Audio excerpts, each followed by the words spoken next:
11월 13일 금요일 정례 브리핑을 시작하겠습니다. 오늘 0시 기준 국내 발생 환자는 162명입니다.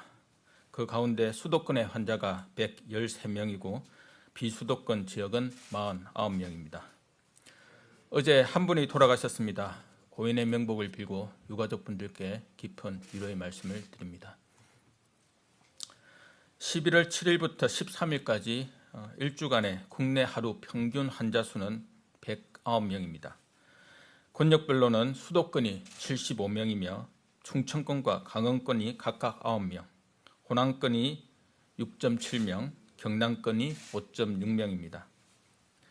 아직 모든 권역이 단계 상향 기준을 충족하고 있지는 않지만 계속 증가하는 추세를 보이고 있습니다.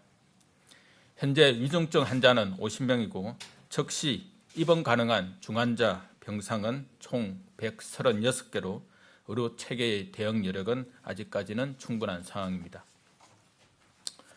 하지만 수도권, 강원권 등의 경우 이미 거리두기 1.5단계 격상 기준에 상당히 근접한 상태로 지금의 환자 증가 추이가 계속된다면 조만간 거리두기 단계 상향 기준을 충족할 위험성이 있습니다. 거리두기 1단계 수준에서 환자 발생을 지속적으로 억제하는 것이 가장 바람직한 만큼 이를 위한 국민 여러분들의 주의와 관심이 요구됩니다. 언제나 마스크 착용과 거리두기, 손 씻기 등 기본적인 방역 수칙을 생활 속에서 철저히 실천해 주실 것을 당부드립니다. 약속과 모임 등도 밀폐된 실내에서 장시간을 보내야 하는 경우라면 가급적 연기하거나 취소할 것을 권고드립니다. 관리 가능한 수준에서의 안정적인 억제를 위해 방역당국에서는 정밀 방역을 추진할 예정입니다. 우선 방역 지원 지역을 선정하여 선제적으로 관리할 예정입니다.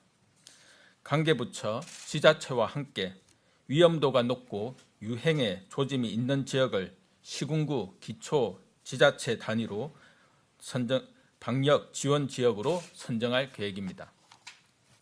방역 지원 지역의 위험한 시설이나 집단, 구역 등에 대해서는 2주간 집중적으로 선제 검사를 확대하거나 거리두기 조치를 조정하여 점검하고 검체 채취 인력과 방역 물품 등을 적극 지원할 계획입니다. 또한 수능, 연말연시와 같이 위험도가 특히 증가하는 기간에 한해 특별 방역 기간을 인정하겠습니다. 일시적인 위험 증가 우려가 있는 지역과 장소, 시설과 활동을 특정하여 방역 수칙을 사전에 안내하고 필요한 경우 집합 제한 등 예방 조치를 추진하겠습니다. 그 외에도 환자 조기 발견을 위해 응급실, 중환자실 등이나 도서 상간 지역 등에서 PCR 검사를 시행하기 어려운 경우 최근 정식 허가된 코로나19 신속 항원 검사를 활용하여 PCR 검사를 보완할 수 있도록 하겠습니다. 또한 거리두기 단계 상향 우려 시 이를 미리 예보하여 지자체에서 사전에 대비하고 시민들의 자발적인 참여를 유도하겠습니다. 다음으로 요양병원 등 감염 취약 시설에 대한 방역 실태 점검 결과를 설명드리겠습니다.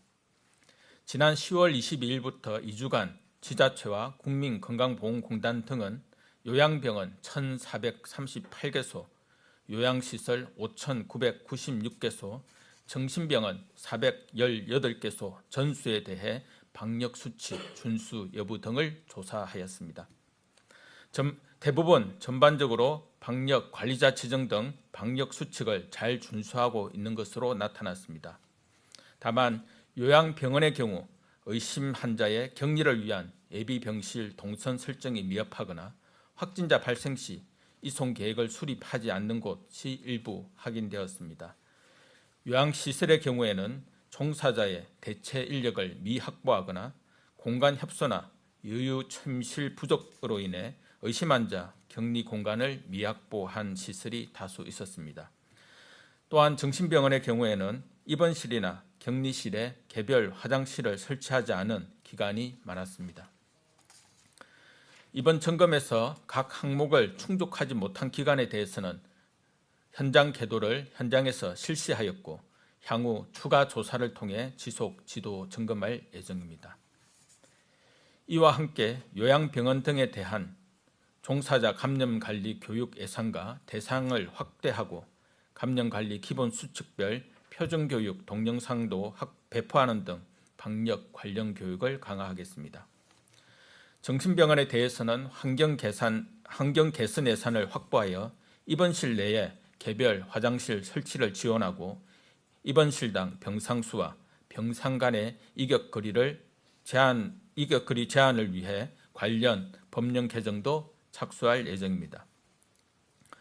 요양병원과 요양시설의 면회 환경 개선을 위해 요양병원은 비접촉 면회가 가능한 안심면회실을 보완토록 하고 요양시설은 이동식 간이 면회 공간 등 면회실 설치에 대해 비용 지원을 검토하겠습니다. 또한 새로 입소하는 환자에 대해서는 현재 진단검사를 실시하고 있고 이용자와 종사자에 대해서는 연말까지 수도권은 2주마다, 비수도권은 4주마다 주기적인 검사를 실시할 계획입니다. 또한 요양병원에서의 항정신병 제재, 과다 처방에 대해서도 관리를 강화할 것입니다. 코로나19 발생전과 대비하여 요양병원에서의 항정신병 제재 처방이 약 7.5% 증가한 것으로 나타났습니다.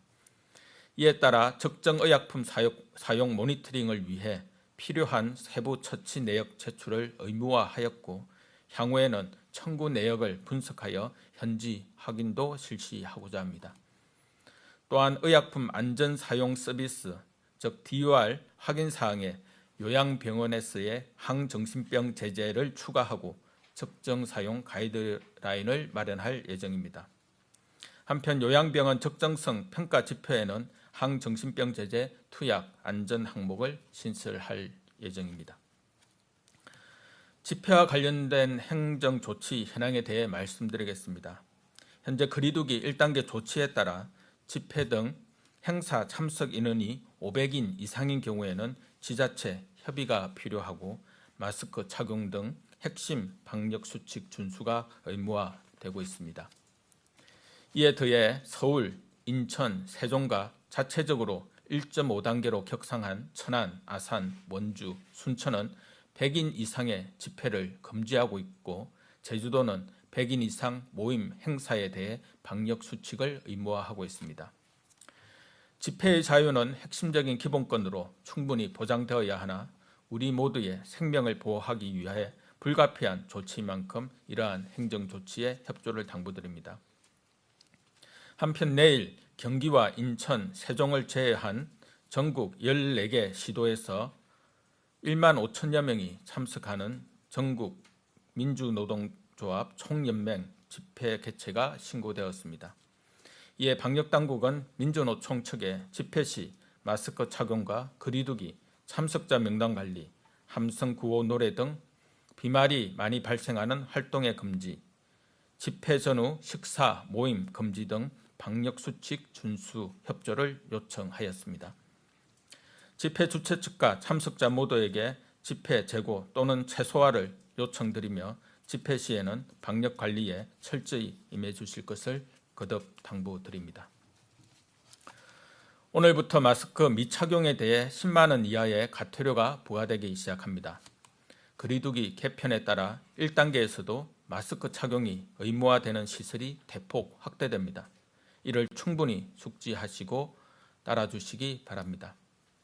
마스크 착용이 의무화되는 대상은 실내 체육시설, 식당, 카페, 사우나 등 23개의 중점 및 일반 관리시설뿐 아니라 대중교통, 집회 시장, 의료기관, 약국, 요양시설과 주야간 보호시설, 종교시설, 실내 스포츠 경기장, 콜센터와 유통물류센터 등 고위험 사업장 500인 이상 모임과 행사입니다.